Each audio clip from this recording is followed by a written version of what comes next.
All right. Good morning, good afternoon, wherever you are. I'm Kathy Goldstein. I'm an acupuncture physician and do functional medicine and nutrition in Jacksonville, Florida.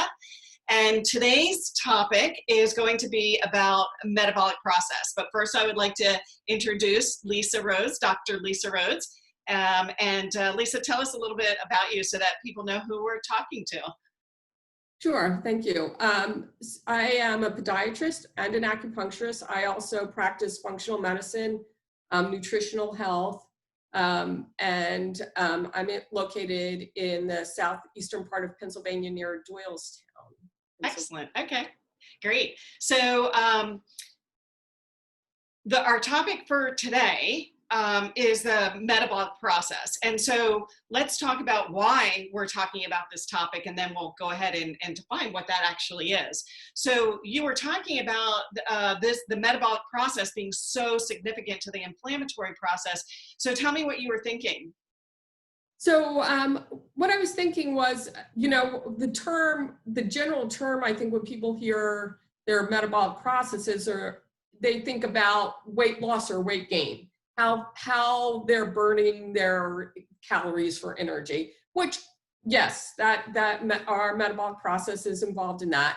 But there's some other components to our metabolic processes that are really important to our health, and that is how our metabolic processes are operating in relationship to inflammation in the body, which impacts chronic disease like diabetes, cardiovascular disease, high cholesterol, chronic conditions like chronic fatigue, fibromyalgia, but also on the other side of that can impact our health in little inflammation in the body, which makes us much less susceptible to contracting infection. More susceptible. Sick, right, being sick from infection, keeping our blood sugars low and even, our blood vessels really clean, and just on a daily, having clear thought, the energy to do what you want to do, not having those afternoon drops in energy, waking up in the morning feeling good. Metabolic processes are really important on many levels. Yeah, absolutely. In fact, actually, I don't think you missed a process in our body. And so because the metabolic process doesn't happen in one area or one organ or one system, it happens throughout our entire body, as far as the cascade effect, even from a poor metabolic process versus a healthy metabolic process.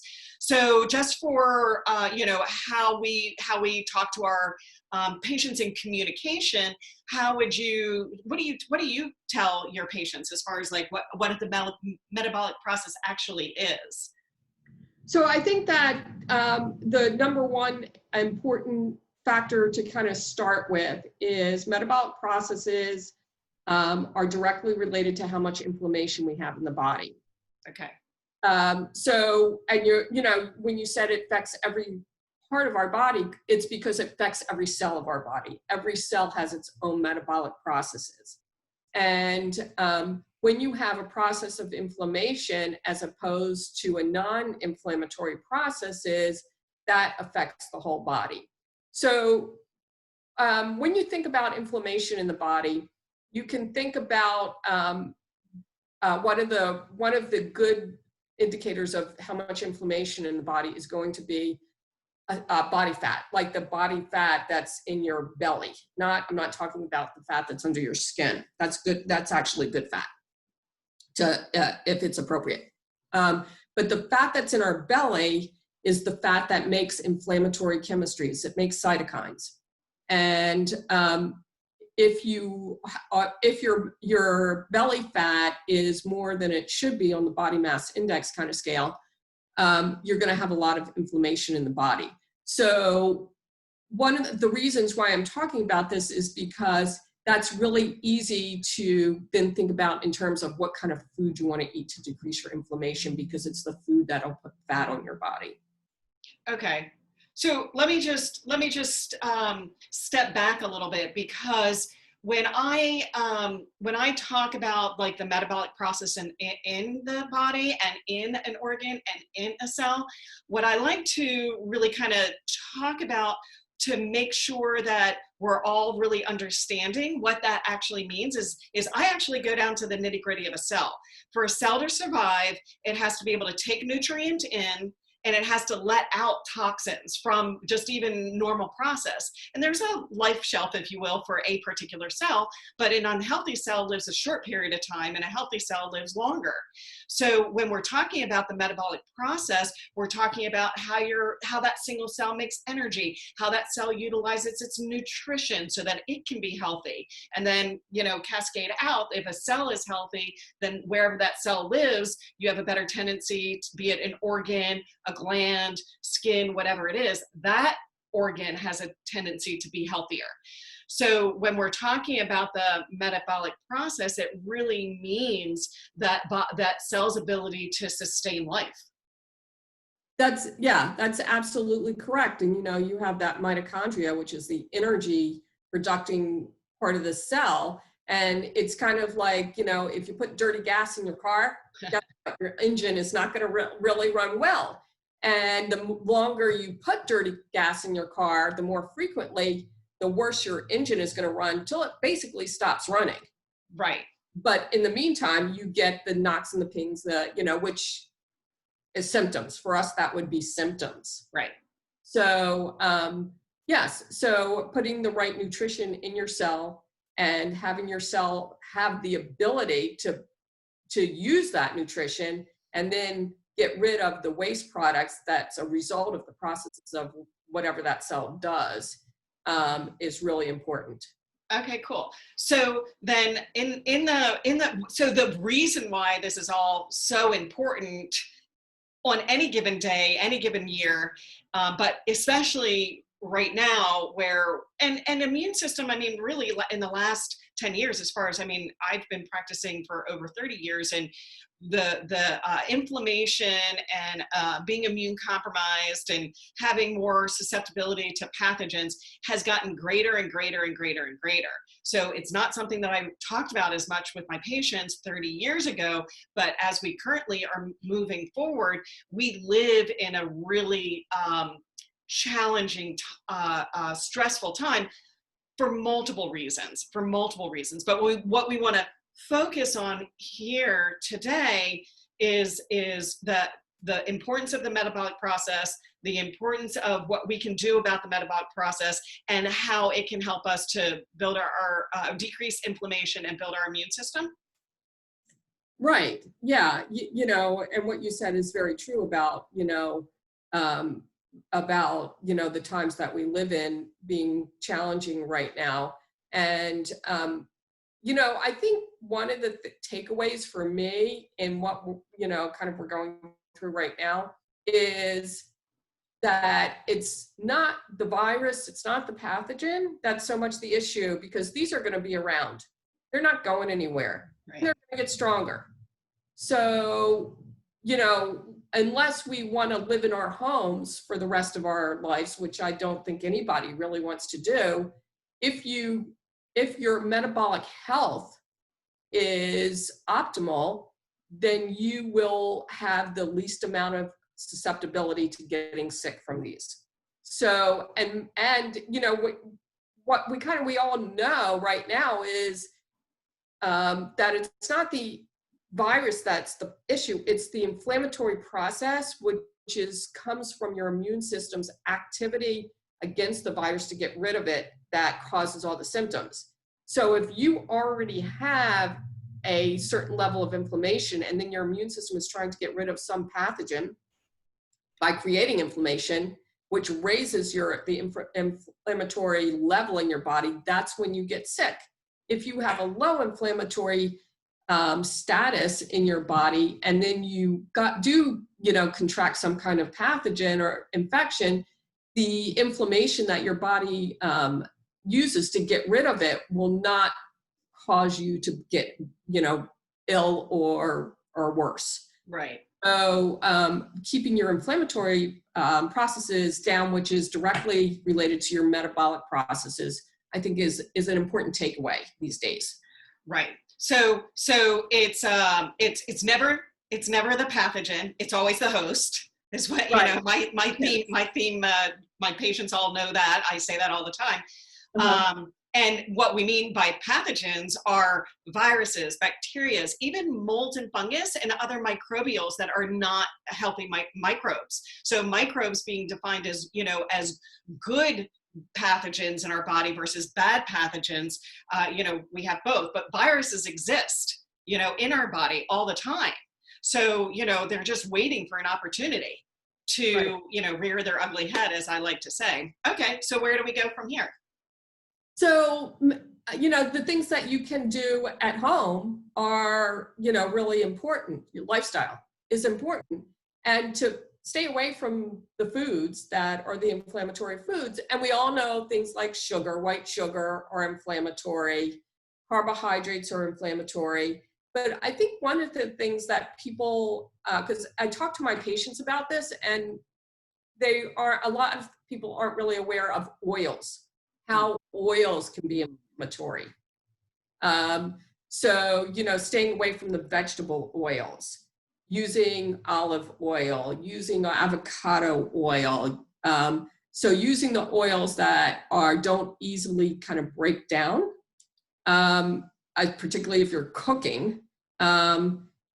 And using the staying away from the vegetable oils and using the oils that are more stable when in your food. And if you're going to buy foods that are not the single ingredient food, you need to read the labels, because a lot of them have canola oil. Which is really an inflammatory oil, and it's very popular because it's cheap. Yeah. So, Yeah. And in fact, I want to make a point on that too, because, sure. we even we do the let's go shopping, and we actually go to the grocery store and Uh-huh. we take the olive oil off the shelf. And if it doesn't say 100% olive oil, it does have some mix of oils that make it really cheap. But then you think you're buying, cold pressed olive oil, and it might have some in it. But I also want to make a point with the oils, especially when you're buying healthy oils, that there is a rancid factor, and that rancid factor makes it also really hard for the body to break down, because once it's rancid, it creates a whole nother pathway, and we can talk about that, but at another one, but certainly a lot of inflammation. So when you're cooking at high temperatures versus low temperatures, olive oil has gotten a little bit of a bad rap, and sometimes just as principle, I'll always say use it for cold, and use your coconut oil or your avocado oil for hot. But it is tolerant. Olive oil is tolerant of heat, just lower heats. And do you use coconut oil for high heats? I use avocado and coconut, and I'll use olive oil for roasting because it's not a high temperature, or Right. oil because it's not a high temperature. If I'm doing anything stovetop, I do not use olive oil. Yes, because at a high temperature, it'll start to break down. Um, yeah, but if you're not sure, the good rule of thumb is olive oil cold, coconut oil, avocado oil hot. Okay, cool. All right. And butter. Butter is actually not an unhealthy fat, because it's got the balance of the omegas in it that are a good balance of omega for low inflammation. So I won't cook with butter necessarily, because it tends to burn easily. But using butter, again, cold. There's nothing wrong with using butter cold. Right. Right. Okay. Yeah. Especially if you really separate it from ghee and Yes. take the proteins out, you could do the warm. But yeah, butter's, as you know, one of my favorites. Yes. Grass fed, of course. Yes, of course. Right. Right. Yes. Right. Okay. So oils. Anything else that you tell your patients as far as the things that they don't pay attention to? Because you made a really good point with the label. A really good point is that there's hardly any pre-prepared foods that have a list that don't have some type of an oil in it. Correct. Yes. Yes. And so the other thing I do talk about is, of course, white sugar, is the toxic inflammatory sugar that we absolutely want to stay away from. But fruits have sugar, and fruits are good foods, but you do have to realize that they have sugar in them. Right. And so, you don't want to base your diet on, a high fruit diet, a high level of fruits in your diet, and know kind of what fruits, like berries. That berries are great fruits to eat because they have low sugar as opposed to some of the other fruits. And dried fruits are going to have a lot of sugar. Right. Yeah, that's a really good point too, because of the, sometimes like if we separate it into juice versus the food, juices are concentrated. So if you have orange juice, it could be 2 or 3 oranges without the fiber. And so it's the fiber that helps for, the blood sugar. So that always helps, if your blood sugar is messed up and it's, really high, really low, then that's also going to have a cascade effect. So eating the real food, berries, blueberries, things like that, that are a little tart. Those are the fruits that are lower in sugar. Yes. And I am a fan of the ketogenic diet because it's a diet that creates a fat burning metabolism as opposed to a sugar burning metabolism, which is a low inflammatory metabolism. So any carbohydrate, particularly processed, but even not processed, rice, for instance, is going to have some level of inflammation when it's metabolized. Right. So I go ahead. I was just going to say I think and it might be just because we have different blood types, but for me, and for some patients, everybody's a little bit different. I find that some people are great at kind of resetting on the ketogenic, but it's not sustainable for them. Like I find that for me, I definitely need my proteins, but more, like more of a Mediterranean diet seems to work for me as far as just how I feel energy wise, light wise, where I know for you, the high proteins is what totally makes it for you as far as sustaining your energy, weight, things like that. But it's interesting. It'll be a great topic is the different types of diets and why they work for some people versus other people. Yeah, and that's true. And I think it also has to do with your lifestyle, your level of exercise. If you're someone that lifts weights, you're going to need a little bit more carbohydrate in your diet just for that reason. But you're also going to need higher levels of protein to rebuild muscle. So I think it also depends on, your lifestyle as well, and what your body's nutrients your body needs depending on how you use your body. Really good point. Really good point. Okay, cool. All right. So what else do we want to just make sure that we're letting people know what we tell our patients in the metabolic process and inflammation and food, exercise, lifestyle, making a difference on inflammation and decreasing the inflammation so our immune system is stronger? Well, I think, I know last time we talked about epigenetics a bit, and having a low inflammatory diet is one way to change your genetic code, or to influence your genetic code. So, if you're genetically have a tendency towards anything like diabetes, towards like cardiovascular disease, like high cholesterol, you can absolutely use your diet and a low inflammatory diet to influence that as well. Fantastic. Okay, Think great. short term and think long term. Yes, think long term. Don't think short term, think long term. Yeah, sure. It takes a lot to repair the body. It's not, I mean, especially if you're a lot of times what people may need some help, like with what we do on a professional level. But when you're talking about food and what you do on an everyday basis and what patients are, able to actually control, they can control that. And so that is a way that they can help their treatments go faster and help their results go faster and things like that. And it also makes it so that you don't become dependent on your practitioner.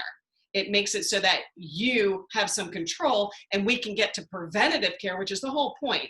Care is forever. Just because, you don't get your teeth cleaned and then go, okay, I'm good. It's about preventative care.